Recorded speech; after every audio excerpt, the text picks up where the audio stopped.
Olá pessoal, tudo jóia? Hoje nós vamos falar sobre a classificação de Pew e Gregory e Winter. Olha, eu fiz uma obra de arte, então vamos considerar o meu esforço. Se vocês ouvirem uns barulhos ao fundo, latidos, enfim, vamos desconsiderar também, porque na hora que eu vou gravar tudo acontece. Mas enfim. Ó, bem breve, sucinta, tá? A classificação de Pew e Gregory. Fiz aqui uma mandíbula linda e maravilhosa, vamos considerar o meu esforço. O Pew e Gregory, ele considera a posição e a classe do, vamos falar aqui do terceiro molar. Então ele tem relação ao segundo molar, ele se localiza pelo segundo molar para ter uma noção de como ele vai classificar o terceiro molar, que no caso, esse lindo aqui no meu desenho, o primeiro, segundo, terceiro molar. Então, tudo vai se basear aqui entre o segundo molar, aqui estamos classificando o terceiro molar, e ele também usa o ramo anterior aqui da mandíbula. Tá dando para entender? Conseguiram se localizar aqui, então vamos adentrar aqui na explicação. A posição, ela é em relação à oclusão. Então, A, B ou C classifica a posição referente à oclusão. Então aqui, entre o segundo molar e o terceiro molar que nós estamos aqui achando a posição, tem uma linha que traça a oclusal. Essa oclusal, essa linha, ela tá com uma linha ali por cima da oclusal do segundo molar, certo? E temos uma outra linha aqui na cervical do segundo molar. E abaixo, nós vamos ter uma outra posição.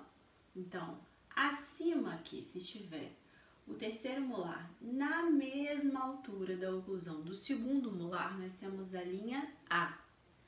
Então, se estiver abaixo dessa linha A, se a oclusal do nosso terceiro molar, que é o que a gente está querendo achar a posição, estiver abaixo dessa linha A, que está lá no topinho da oclusão do segundo molar, então ele vai estar na linha B. Agora, se ele estiver abaixo da linha B, essa linha abaixo da linha B, ela vai estar na cervical do segundo molar. Então, vai ser a posição C, certo? Então, Pew e Gregory, ele classifica a posição em relação à oclusão. A oclusão em relação ao segundo molar, que tem a linha A, B e C, certo? Então, se ele está na mesma altura, a oclusão aqui, do segundo molar, ele é A. Se ele está abaixo, mas ainda não ultrapassou a cervical, a oclusal dele ainda não ultrapassou a cervical do segundo molar, ele é B. Se ele já está abaixo dessa linha da cervical do segundo molar, então a posição dele é C. Deu para entender? A outra parte da classificação de Pew e Gregory é em relação à classe. A classe, ela se baseia no ramo anterior da mandíbula. Então, ou seja, no caso, esse terceiro molar, ele está aqui... a classificação em números romanos. Eu coloquei aqui 1, 2 e 3, só pra gente conseguir enxergar melhor aí, que como a letra é pequena, talvez vocês não iriam conseguir enxergar, tá muito juntinho, tá? Mas é enumerado em números romanos, 1, 2 e 3, tá? Então, a classe, ela é em relação ao ramo anterior da mandíbula.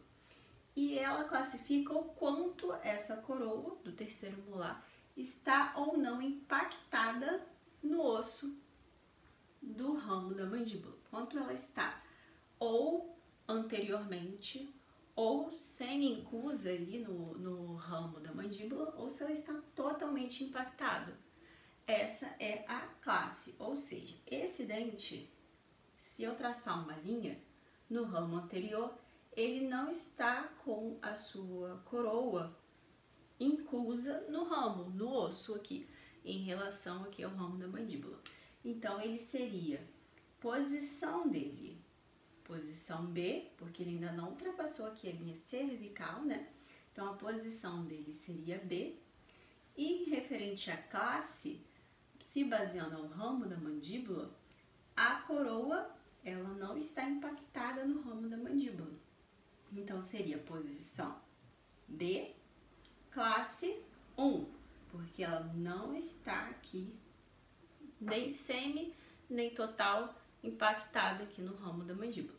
Se estivesse parcial, seria 2. Se estivesse totalmente impactada, seria 3. Conseguiram entender?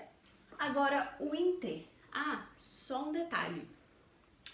Pew e Gregory, ele tem a classe apenas na mandíbula, porque na maxila não tem ramo da mandíbula. Na maxila, nós não temos como classificar, então. Não temos como ter essa classe, porque Pew e Gregory, a classificação é feita se baseando no ramo da mandíbula, tá bom? O inter, sim, a classificação dele é tanto na mandíbula como na maxila. O inter, ele fala se a angulação no seu próprio eixo, né, a angulação desse elemento em específico, a angulação dele comparado no eixo dele, se comparando ao segundo molar, como que ele está em relação ao segundo molar, comparando o eixo dele com o eixo do segundo molar. Então, ou seja, ele está vertical, vamos dizer que esta caneta é a coroa e a minha mão é o segundo molar. E aí, o segundo molar, ele está aqui vertical, bonitinho na posição dele. A caneta é o dente que estamos classificando o terceiro molar. Se ele está vertical, se ele está horizontal, se ele está mesio-angulado, ou seja, inclinado para mesial, mas ele não está totalmente deitado, ele está inclinado. A oclusal dele, a coroa dele está inclinada para o segundo molar. Então, se ele está mesio-angulado, se a coroa dele está para posterior, então se ele está distalizado, né, se ele está disto-angulado. Se ele está invertido, se a coroa dele está para o lado oposto que deveria estar, ou seja, se a coroa está invertida, se a coroa está no lugar da raiz, em vez de estar no local que deveria ser a coroa, né? E se ele está vestíbulo-angular, ou seja, se a coroa dele está inclinada para o vestibular, também pode estar inclinado para a palatina ou para a lingual, tá? Então aqui o inter é super tranquilo, você vai falar em relação à angulação do próprio eixo dele com o eixo do segundo molar, com o eixo do dente que você está falando. Então, conseguiram entender? Não é difícil, é só mesmo na hora que a gente olha, porque às vezes na radiografia confunde um pouco a gente. Mas em si, a classificação é super tranquila. Conseguiu entender? Me fala aí. Conseguiu entender? Tá com alguma dúvida? Falei algo errado? Você me fala aí que eu vou corrigir. Vou procurar aqui saber o que eu errei. Espero que você tenha gostado e que eu tenha te ajudado. Tchau, tchau!